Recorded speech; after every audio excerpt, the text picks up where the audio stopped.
All right, deep divers. You ready to dive into some seriously tangled finances? Yeah. You sent us this report, and wow, it's a thick one. We're talking about Jamaica's Integrity Commission, Prime Minister Andrew Holness, and a whole lot of money moving around. Thankfully, expert speakers here to help us untangle this web. They know this world inside and out. So, expert speaker, this report, it's a lot. Let's just say it's got more twists and turns than a pretzel factory. Right. For those of us who don't speak fluent financial regulations, what exactly does Jamaica's Integrity Commission DO, and why are they looking into the Prime Minister? Okay, so in Jamaica, they're big on financial transparency, especially for public officials. Think of the Integrity Commission as like financial watchdogs. They make sure people in power aren't secretly lining their pockets, right? A big part of that is something called statutory declarations. Statutory declarations. Sounds kind of official. Basically, they're like super detailed financial statements, way more thorough than your average tax return. And the Prime Minister, he has to disclose everything: assets, debts, gifts, you name it. Anything of value for him, his wife, his kids. And we're not just talking Jamaican bank accounts, we're talking worldwide holdings, the whole shebang. Okay, so what'd they find with Mr. Holness? Did he, forget where he stashed a couple $1 million? It's a bit more complicated than that. The report flags some big discrepancies in his declarations, specifically from back in 2021.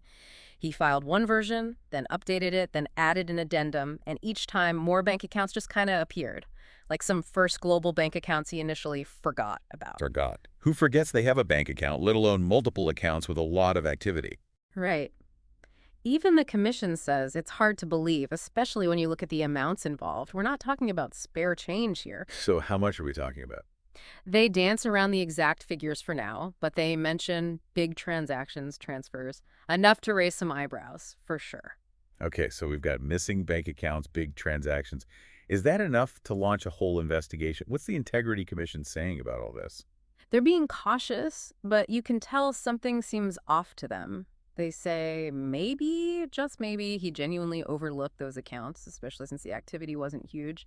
But CTT, and it's a big but, even if it was an honest mistake, it's still a breach of the Integrity Commission Act. That's their rule book. You can't just forget about assets when you're in his position. It's kind of giving the dog ate my homework vibes, but with millions of dollars instead of algebra. Exactly.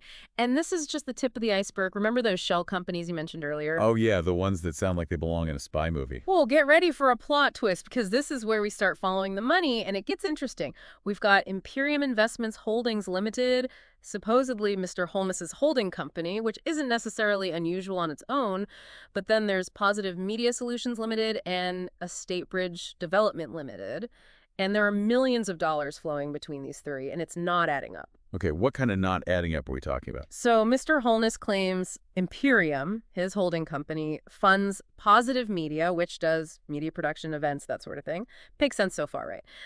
But here's the catch. The report found that Positive Media actually put a whopping $51 million BSCK into Imperium. Hold on. If Imperium is funding Positive Media, why is money going back the other way? That seems counterintuitive. Right, and then there's Estate Bridge, the real estate company. They got a bunch of money from Imperium, but they're also making deals with government agencies, specifically the Housing Agency of Jamaica and the Urban Development Corporation. Wait, so the company Mr. Holness indirectly owns through Imperium is doing business with government agencies that he, as Prime Minister, oversees. You got it. This is less spy thriller and more political drama now, and we're just getting started.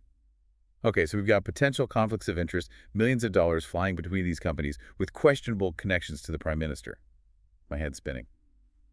But wait, there's more, right? Oh, there's always more. Remember those nil tax returns we mentioned? Yeah, those are back to haunt us. Nil tax returns. That doesn't exactly scream above board, does it? Yeah. Remind us what the issue is there. So despite handling millions, both the Estate Bridge and Positive Media claim they made absolutely no money in 2021 and 2022. Zero. Zilch. I'm no tax expert, but that's hard to believe. Right. It's more than a little suspicious, especially given their industries. Real estate, media production, events, those usually generate revenue.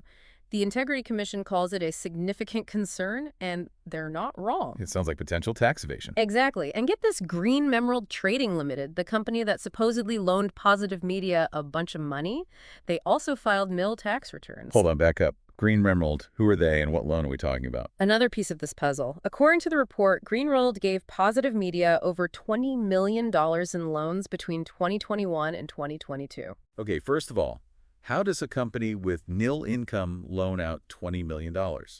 And second, if Imperium is funding Positive Media, why are they taking out huge loans in the first place? Those are the million-dollar questions. Unfortunately, the report doesn't have all the answers. That's why the Integrity Commission wants the Financial Investigations Division, the FID, to take a closer look. They think there's more to this story. This is like a financial hall of mirrors. Every time you turn around, there's another reflection that doesn't quite make sense. Tell me about it, and we're not done yet. Remember that whole thing about the $94,000 bond in Mr. Holness's initial declaration? Don't I forget, that's what kicked off this whole deep dive into Jamaican high finance. Well, turns out there's more to that bond than meets the eye. The Integrity Commission did some digging following the money trail, and it led them to Stocks and Securities Limited, NCB Capital Markets, and a company called AdMat Incorporated, another one connected to Mr. Holness. Wait, another company? Are we keeping track of all these deep divers if you're playing a drinking game at home? Just kidding, don't do that. You need a clear head for this. But seriously, tell me more about this bond mystery. So the report initially suggested there were discrepancies in how Mr. Holness acquired the bond, where the money came from. Then Mr. Holness claims there was an error, the bond wasn't fully his, and that it had been cashed out anyway. But get this, NCBCM, the financial institution, contradicts part of that. They claim there was an initial error in the paperwork, but it was later corrected at Mr. Holness's request. And guess where the bond proceeds ended up? Imperium. So, a bond initially reported as Mr. Holness's personal investment might have been bought with funds from a company linked to him, and then the money ended up in his holding company. You got it. That's some financial maneuvering. And remember, this isn't just about one bond. It's about the pattern, a disregard for transparency, blurring the lines between personal and company finances. It makes you wonder what else is hiding. So, with all this, did Mr. Holness actually acquire any of this wealth illegally? That's the million-dollar question, and the report doesn't give us a definite answer. They say there are still some missing pieces. Missing pieces like what? Well, they couldn't get their hands on all of Mr. Holness's bank statements, particularly for his foreign accounts.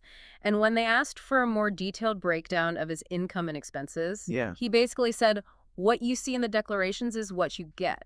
He refused to give more detail. That's a bold strategy. Right. Especially since those declarations are just a snapshot, not the whole picture. It's like trying to understand a movie from a couple of random frames. So how can they figure out these unexplained millions without the full picture? Exactly. And this is where it gets really interesting. Remember how we talked about all that money moving between those companies?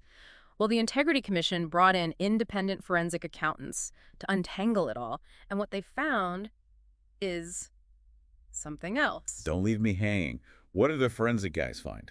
Well, the forensic guys, they had even more financial records than the commission, and they found a total of over $473 million in deposits across all the accounts they looked at. $473 million.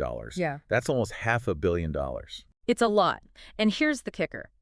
They found a massive difference between what Imperium reported in their own WN books and what the bank records showed. Specifically, over $72 million was transferred from Positive Media to Imperium, but there's no record of it in Imperium's financial statements. Wait, Positive Media put $72 million into Imperium, and there's no paperwork. That's not great. Right, and it makes you wonder about the accuracy of everything Mr. Holness has told the Integrity Commission. So what happens now? What's the verdict? Well, they admit they don't have all the answers, but they're not letting Mr. Holness off the hook. They're recommending the whole case goes to the FID for a full investigation. So they're calling in the big guns. Basically. And they're also going after those nil tax returns. They're recommending that the tax folks launch a separate investigation into those. About time someone did. The commission is basically saying that if those companies were making money, which it seems like they were, they should report it. So we're talking potential tax fraud charges on top of everything else. Potentially, yes. They leave it up to the tax authorities to get to the bottom of it. This is like a legal thriller. But one thing I'm not clear on. We've talked about breaches of the Integrity Commission Act, potential tax fraud. Yeah. But what about illicit enrichment? Do they actually accuse Mr. Holness of that? Ah, the big question. Not directly, but they get close. They say because of all the missing information, they couldn't do a complete analysis. But There's always a but. always. They say there are enough red flags to raise serious questions about where his wealth came from. So they're saying there's a good chance some of it was acquired. Shadily. That's the implication, yes. And this is where Jamaican law gets interesting. They have this thing called a reverse burden when it comes to illicit enrichment. Reverse burden? That sounds complicated. It's not too bad. Usually it's innocent until proven guilty, right? Well, with illicit enrichment, it's flipped. The prosecution just has to show that you have more money than you should based on your income. Then it's your job to prove you got it legally. So it's like, okay, you've got a yacht, but you make minimum wage. Explain that. Exactly. And in this case, the Integrity Commission thinks Mr. Holness hasn't adequately explained his wealth, so they think the FID needs to investigate. This is serious stuff. Mm. So what does this all mean for Mr. Holness? What are the potential consequences? We could be talking criminal charges, big fines, even jail time. Jail time. The Prime Minister. It's possible, especially if those tax fraud allegations are true. Wow. And even if he doesn't go to jail, this is a disaster for his reputation. Absolutely. It raises serious questions about his judgment and his commitment to ethical conduct. It's a good reminder that no one, not even a prime minister, is above the law. This whole situation reminds me of that other scandal with... You know what? You're right. It does seem to fit a pattern. Exactly. But we'll save that for another deep dive. Speaking of murky dealings, let's talk about that $50 million loan from Burita Investments Limited. That's where things get really interesting. So Burita Investments Limited, they're the ones who gave Imperium that massive loan, right? $50 million. That's the one. And the report makes it seem like Burita may have bent the rules a little to make it happen. Okay, give me the details. What did Burita do that has the Integrity Commission's attention? Well, for one, they accepted a mortgage document for a property that, according to official records, isn't even owned by Imperium. That's a pretty big oversight. What else? It gets better. Apparently, they also approved the loan based on a verbal agreement with Mr. Holness. No paper trail, no formal documentation. Now, I'm all for a good handshake deal, but not when you're talking about a $50 million loan to a company owned by the Prime Minister. Exactly. And the Integrity Commission agrees. They're recommending that the Financial Services Commission, they regulate financial institutions in Jamaica, give Burita a thorough audit. They want to know if any laws were broken when they gave out that loan. So now Burita might be in trouble too. It's possible, and it just goes to show you this isn't just about one man's finances. This is a whole web of connections, powerful people, companies, even government agencies. Makes you wonder what else is out there. It really highlights how important transparency and accountability are. 100%. Yeah. The Integrity Commission needs the power to investigate these things, to follow the money and hold people accountable. Because if not, it's like anything goes. Exactly. And people lose trust in the whole system. It's a reminder that no one's above the law, right? Absolutely not. Expert speaker, this has been fascinating. Thank you for breaking it all down for us. Anytime. And deep divers, we hope this has inspired you to keep asking tough questions, demand transparency, and hold those in power accountable. Until next time, keep diving deep.